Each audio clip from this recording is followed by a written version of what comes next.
Assalamualaikum teman-teman, seperti biasa sebelum mulai Mimin mendoakan semoga teman-teman semua selalu dalam keadaan sehat walafiat. Oke, kali ini kita akan melanjutkan Martial Master versi novel bagian 1491. Bagi yang baru bergabung, selamat bergabung, dan bagi yang belum subscribe dulu lah agar Mimin tambah semangat lagi nih bikin videonya. Oke, kalau sudah kita langsung masuk ke isi ceritanya. What's left and lanjutkan naik ke langit, dan dalam sekejap itu beresonansi dengan langit di seluruh dunia iblis, langsung memicu aura iblis yang mengepul ke seluruh dunia. Itu inti iblis abis. Melihat kubus rubik hitam ini, Lord of the Abyss di dalam dunia kacau tiba-tiba berseru. Ekspresinya sangat terkejut dan tubuhnya gemetar. Apakah itu adalah inti asli dari klan iblis abismu? Di dunia kacau, leluhur suci, sungai darah, dan leluhur naga Honghuang juga memfokuskan pandangan mereka. Dengan mata mereka secara alami dapat melihat betapa menakutkannya kubus rubik hitam ini, yang berisi kekuatan inti paling menakutkan dari klan iblis abis. Ya, inti dari klan iblis abis itu adalah sisa-sisa inti dari pendiri dunia iblis kita, Dewa Iblis. Kata Lord of the Abyss, dia berkata dengan suara yang gemetar. Dewa Iblis itu adalah pelopor alam iblis kita. Dia adalah Dewa Iblis. Dia mendapat pencerahan di bawah pohon iblis dari 10.000 alam dan lalu membuat dunia iblis. Tapi kemudian Raja Iblis jatuh karena alasan yang tidak diketahui, dan asal-usulnya diubah menjadi inti yang tak terhitung jumlahnya. Dan inti ini melahirkan klan-klan iblis yang tak terhitung jumlahnya, seperti klan iblis abis, klan iblis kematian, dan klan iblis langit. Bisa dikatakan bahwa inti dari klan iblis abis itu adalah fondasi dari asal mula klan iblis abis saya. Kata Lord of the Abyss, dia membuka matanya lebar-lebar dan terkejut. Apakah inti asal-usul klan iblis abismu masih dapat dipertahankan hingga hari ini? Kata leluhur naga Honghuang, dia saat ini mengerutkan kening. Bukankah inti ini ras berevolusi itu sudah lama hilang? Bagaimana mungkin hal itu masih bisa dilestarikan setelah zaman yang tak terhitung jumlahnya? Lord of the Abyss kemudian berkata dengan sungguh-sungguh, inti paling primitif dari asal-usul iblis secara alami telah menghilang sejak lama karena transformasi menjadi semua klan iblis. Namun di antara orang kuat paling awal dari klan iblis utama, pasti ada beberapa yang dapat menyerap inti asal yang paling primitif, yang juga menyebabkan pembekuan di tubuh mereka. Asal-usul yang dihasilkan disebut juga inti asal. Dan inti asal iblis abis ini pastilah inti yang berevolusi dari tubuh salah satu penatua klan paling awal ketika klan iblis abis didirikan. Inti-inti ini juga mengandung asal mula dunia iblis yang paling primitif, jadi mereka juga bisa disebut inti dari iblis abis. Kata Lord of the Abyss, dia berkata dengan terkejut. Saat itu leluhurku memberitahuku bahwa dia telah pergi ke sebuah harta karun. Inti dari iblis abis akan memungkinkannya untuk secara langsung mencapai ranah supreme dan mewarisi posisi pemimpin klan iblis abis dengan mendapatkan inti dari klan iblis abis ini. Setelah mendengar cerita dari Lord of the Abyss, Qin akhirnya memahami pentingnya inti dari klan iblis abis ini. Tapi apa yang dilakukan oleh penatua tertinggi kuno dengan inti iblis abis ini? Di tengah keraguan semua orang, mereka kemudian melihat penatua tertinggi kuno di hadapan semua orang membanting inti iblis abis itu ke dalam wadah sumber jiwa iblis di depan mereka sebelum kemudian keluar. Ada ledakan. Dalam sekejap, sejumlah cahaya ajaib meledak dari seluruh wadah sumber jiwa iblis tersebut. Kemudian terdengar suara pecah klik. Seluruh sumber jiwa iblis itu mulai bergerak dalam sekejap. Seolah-olah langit dan bumi terbuka, seluruh tanah telarang klan iblis abis mulai bergetar dengan raungan keras di bawah napas ini. Dan saat berikutnya, boom, bayangan iblis hitam yang tak terhitung jumlahnya yang muncul dari senjata sumber jiwa iblis langsung ditelan oleh sumber jiwa iblis ini. Dan kemudian dari senjata sumber jiwa iblis itu, sebuah tentakel hitam yang tak terhitung jumlahnya ditembakkan dalam sekejap. Tentakel hitam ini seperti kilat langsung menembus leluhur Anley dan yang lainnya yang mencoba menyempurnakan senjata sumber jiwa iblis. Segera asal-usul dari leluhur klan kegelapan yang tak terhitung jumlahnya itu diselimuti oleh batasan Pokjun dan terus-menerus terbang menuju ke arah Pokjun dan akan dilahap olehnya. Sebenarnya itu perlahan-lahan terbang mundur menuju senjata sumber jiwa iblis di bawah kekuatan penarikan yang tak terlihat ini.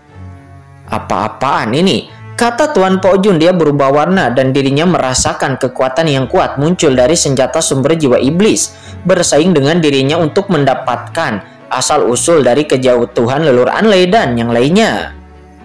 Kurang ajar, cari mati, teriak Tuan Po Jun, dia dengan marah lalu melayangkan tinju.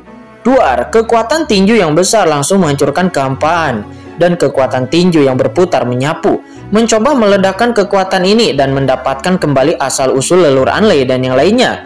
Tetapi di saat Tuan Po Jun melayangkan tinju, sebuah tentakel-tentakel hitam yang tak terhitung jumlahnya dengan cepat keluar dari senjata sumber jiwa iblis itu. Dan lalu saya mendengar sebuah ledakan. Tuan Po Jun pun melihat kekuatan tinjunya sepertinya telah menghantam dinding yang tak terlihat.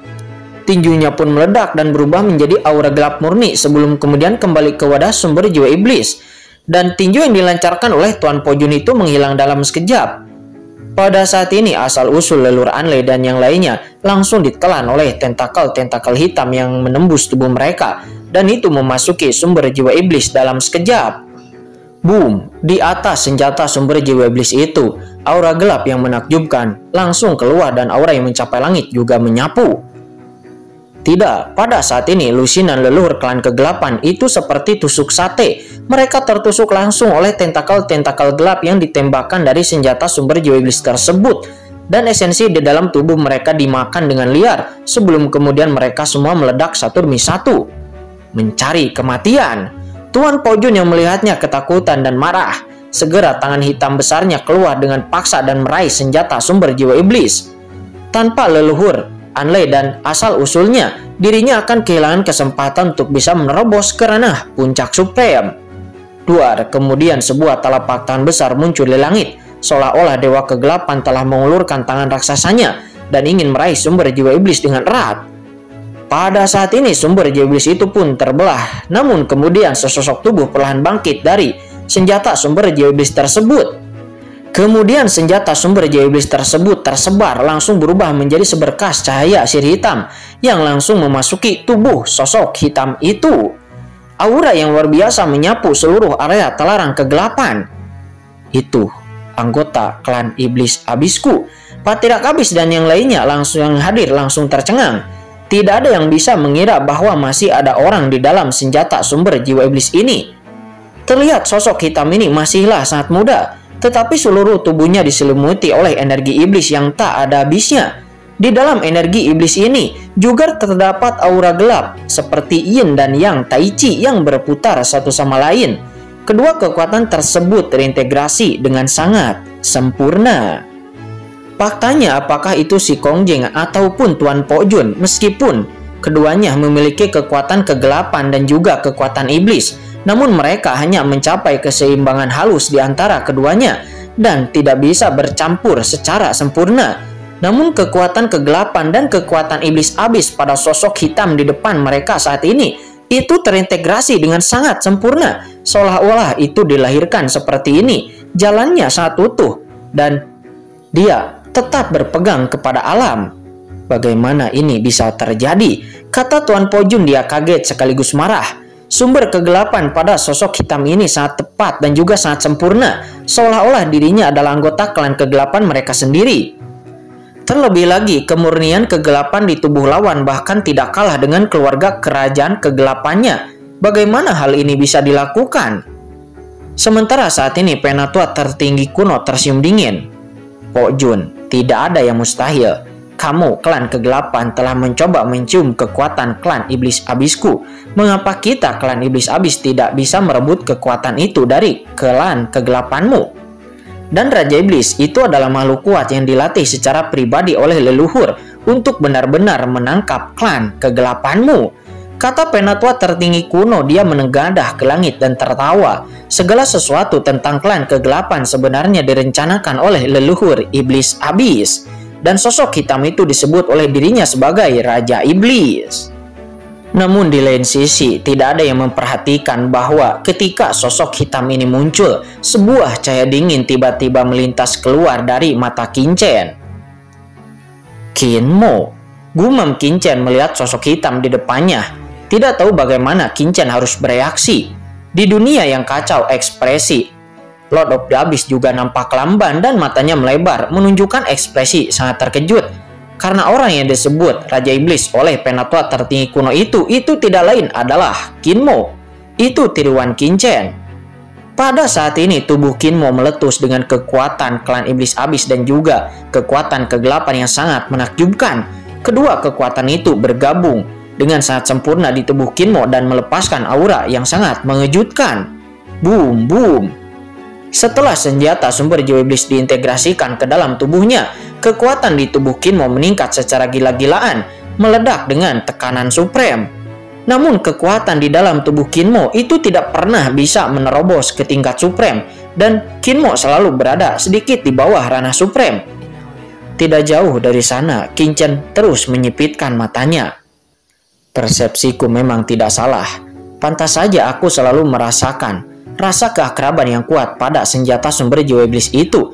Ternyata itu sebenarnya adalah tiruanku, Kinmo, kata Qinchen. Faktanya Qinchen sebelumnya sudah menebak-nebak hasil ini sejak awal, dan kini tebakan Qinchen tersebut akhirnya terkonfirmasi. Awalnya Qinchen ragu apakah Sangguan Wan'er yang ada di dalam senjata sumber jiwa iblis ini.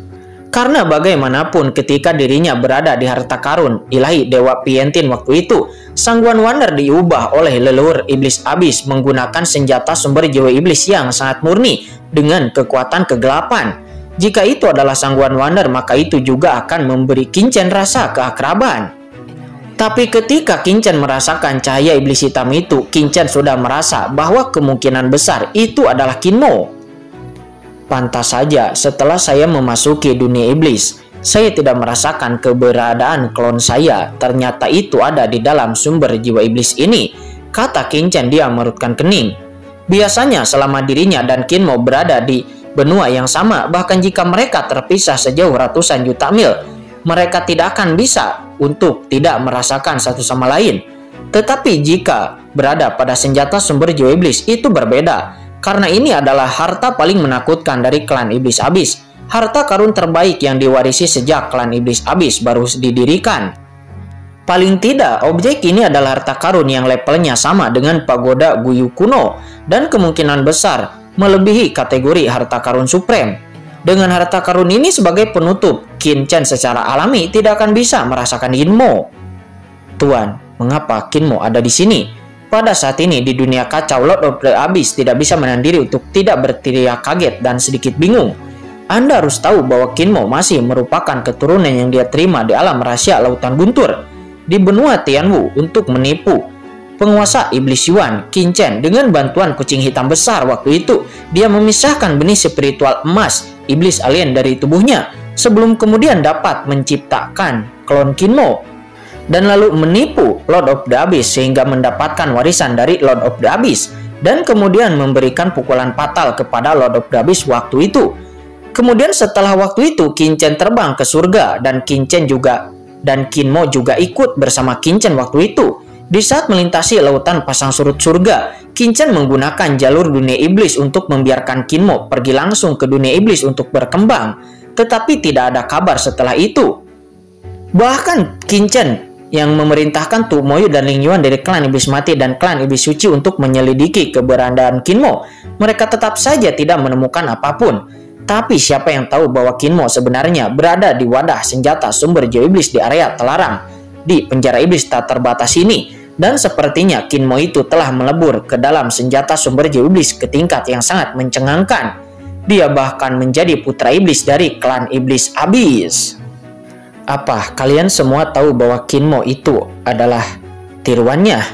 Pada saat ini leluhur naga Hongwang dan leluhur suci Sungai Darah yang mendengar percakapan antara Qinchen dan Lord of the Abyss juga mereka berdua terkejut. Ya, itu benar, kata Lord of the Abyss. Lord of the Abyss juga telah berulang kali menjelaskan hubungan antara Qinchen dan Kinmo kepada kedua leluhur tersebut. Apa orang ini sebenarnya adalah tiruan Qinchen? Kedua leluhur itu tampak memiliki ekspresi yang membosankan. Nah Qinchen, apakah kamu yakin itu adalah tiruanmu? Mengapa aku merasa orang ini adalah individu yang mandiri? Terlebih lagi orang itu sepertinya tidak mengenalmu, kata leluhur naga Hongwang. Dia berkata dengan ragu. Qinchen pun juga mengerutkan kening dan lalu berkata, orang ini memang tiruan saya, tetapi hubungan antara saya dan dia sekarang sangat lemah. dan jiwa kita tidak dapat terhubung sama sekali, kata Kinchen. Ya, itu mungkin adalah karena senjata sumber jiwa iblis, kata Lodop Dabis. Dia tiba-tiba mengingatkan, senjata sumber jiwa iblis itu adalah harta karun paling berharga dari klan iblis abis kita. Itu dapat membentuk kembali jiwa. Jika Kinmo memurnikan senjata sumber jiwa iblis ini, maka jiwanya akan melakukannya menjadi sangat mandiri dan di bawah perlindungan dari senjata sumber jiwa iblis itu. Dirinya tidak akan bisa dikendalikan oleh Anda, bahkan jika Anda adalah masternya, ataupun itu adalah hanya tiruan Anda. Senjata sumber jiwa iblis, kata Kinchen. Dia pun memandang Kinmo, dan dirinya harus menjalin kembali kontak antara dirinya dan Kinmo. Karena Kinchen sudah mencoba berkomunikasi dengan Kinmo, tetapi Kinmo tidak menanggapi sama sekali. Jiwanya dan jiwa Kinmo sekarang sepertinya terputus. Setelah Kinmo sepenuhnya dikendalikan oleh leluhur iblis abis, maka itu akan sangat merepotkan. Boom, pada saat ini aura di tubuh Kinmo gila dan terkendali, dan seluruh sosok Kinmo seperti dewa iblis yang turun dari langit dan bumi. Mata Kinmo menatap sekeliling tanpa emosi apapun dan sangat dingin. Iblismo, bagaimana perasaanmu? Kata penatua tertinggi kuno. Dia tersenyum. Kinmo pun melirik penatua tertinggi kuno itu dan sedikit mengangguk. Pada saat ini, Patriark Abis Gerhana Supreme tidak dapat menahan diri untuk tidak berkata, penatua tertinggi kuno, siapakah putra iblis ini? Mengapa saya tidak mengetahuinya sama sekali? Penatua tertinggi kuno yang mendengarnya pun terkekeh lalu berkata, ini adalah anak iblis. Itu adalah makhluk baru yang secara tidak sengaja ditemukan oleh leluhur iblis abis, keturunan leluhur. Ketika dia melakukan perjalanan ke dunia iblis, dia secara tidak sengaja menemukan anak iblis ini, terutama untuk kekuatan kegelapan. Dia sangat toleran. Setelah leluhur sangat menyukainya, leluhur diam-diam mengajar iblismo ini dan kemudian mengirimkannya kepada senjata sumber jiwa iblis ini untuk melawan klan kegelapan. Sungguh konyol bahwa klan kegelapan tidak mengetahui sama sekali bahwa selama bertahun-tahun mereka telah berusaha mendapatkan senjata sumber jiwa iblis. Namun nyatanya mereka hanya membuatkan gaun pengantin untuk iblismo ini. Asal muasal kegelapan mereka sebenarnya terus-menerus masuk ke dalam senjata sumber jiwa iblis dan akhirnya diserap oleh iblismo. Oleh karena itu, iblismo telah mencapai prestasi yang luar biasa, baik dalam hal kekuatan iblis abis maupun kekuatan kegelapan. Dan semua ini sudah direncanakan oleh leluhur sejak lama, kata penatua tertinggi kuno. Dia menjelaskan seraya mencibir. Setelah mendengar ini, Tuan Po Jun, tahta supreme, dan nampak memiliki ekspresi yang jelek dan hati mereka menjadi sangat dingin. Mustahil, tahta supreme sangat marah dan dia tidak dapat mempercayainya. Kerja keras mereka selama bertahun-tahun sebenarnya telah membuat gaun pengantin untuk orang lain, dan semuanya telah direncanakan oleh leluhur iblis abis. Sementara di samping, wajah Patriark Abis Gerhana Supreme juga terlihat sedikit jelek. Sebagai pemimpin Patriark klan iblis abis, dia benar-benar tidak tahu apa-apa dan tidak tahu sama sekali leluhur benar-benar tidak memberitahunya apakah leluhurnya benar-benar menganggapnya sebagai keturunan dan Patriark klan iblis abis atau tidak. Tuan Po Jun, apa yang harus kita lakukan sekarang? Kata tahta supreme. Dia tampak ngeri dan menoleh untuk melihat ke atas. Tuan Po Jun menus dingin, lalu dengan tatapan yang jelek di matanya dia berkata, Raja Iblismo macam apa? Meskipun aura di tubuh anak laki-laki ini sangat kuat, namun semuanya adalah kekuatan eksternal. Dia menggunakan senjata sumber jiwa iblis ini untuk menyerap kekuatan jurang yang tak terhitung jumlahnya, iblis dan kekuatan kegelapan kita. Namun saya khawatir anak ini nyatanya tingkat kultivasinya bahkan belum mencapai ranah supreme. Selama kita membunuhnya, harta karun sumber jiwa iblis juga akan jatuh ke tangan kita, kata Tuan Po Jun. Dan setelah dia berbicara, boom, Tuan Po Jun mengambil tindakan dan lalu melayangkan tamparan dengan keras ke penatua tertinggi kuno yang melihatnya menus dingin. Dia melangkah maju dan lalu meledak. Aura iblis abis yang menakutkan naik ke langit dari tubuhnya, menghalangi serangan Tuan Po Jun. Namun sebelum penatua tertinggi kuno bisa mengambil tindakan, Kinmo langsung menghentikannya. Biarkan aku yang melakukannya, kata Kinmo. Matanya dingin, tubuhnya sangat bangga dan dia tidak takut dengan serangan Tuan Po Jun. Iblismo, penatua tertinggi kuno pun tercengang di saat melihat ini, namun kemudian dia tersenyum. Baiklah, tidak apa-apa. Kinmo secara alami baru saja menerobos, jadi dia ingin bertarung. Selain itu, dia juga ingin mengetahui kekuatan sebenarnya dari Kinmo. Setelah menyempurnakan senjata sumber jiwa iblis dan melahap begitu banyak lelur kegelapan. Oleh karena itu, penatua tertinggi pun menyingkir ke samping. Namun perhatiannya selalu terfokus kepada Tuan Pok Jun dan penatua tertinggi siap bereaksi kapanpun. Kinmo menus dingin dan boom, sebuah diagram yin yang megah tiba-tiba muncul dari tubuhnya. Diagram yin yang itu berputar. Itu mengandung aura yang sangat menakjubkan, seolah-olah aturan alam semesta melebur ke dalamnya. Dua warna yin dan yang mewakili asal mula kegelapan dan asal usul iblis abis. Kedua asal mula tersebut bergabung menjadi satu dan langsung berkembang dengan tekanan supreme. Duar, aura tak terbatas berkembang, dan di samping Qin bisa merasakan bahwa Kinmo bahkan belum mencapai ranah supreme. Sepertinya Kinmo masih satu langkah lagi dari ranah supreme yang sebenarnya, namun semburan aura dari ranah supreme yang dilepaskan oleh Tuan Pok Jun nampak di bawah mata semua orang. Kinmo yang mengenakan sosok yin dan yang, dia naik ke langit dan lalu bertabrakan dengan serangan Tuan Pok Jun. Mencari kematian. Bibir Tuan Pok Jun melengkungkan menyeringai, jejak keganasan muncul di kedalaman matanya, dan tangan kanannya tiba-tiba terangkat. Kecepatannya meningkat 10 kali lipat dalam sekejap. Duar. Setelah tabrakan, kekosongan di antara kedua orang itu langsung meledak dan hancur. Sumber napas yang kuat memenuhi tempat itu, dan lapisan kekosongan meledak menjadi debu yang tak ada habisnya. Kekuatannya langsung dari kedua orang itu pun hancur dalam sekejap, dan mereka berdua bentrok secara langsung. Dan setelah bentrok tersebut, Kinmo pun dipaksa mundur dengan keras ke belakang. Dari segi kekuatan, Kinmo masih tertinggal jauh dari Tuan Pok Jun. Lagi pula level kultivasi Kinmo jauh berada di bawah Tuan Pok Jun.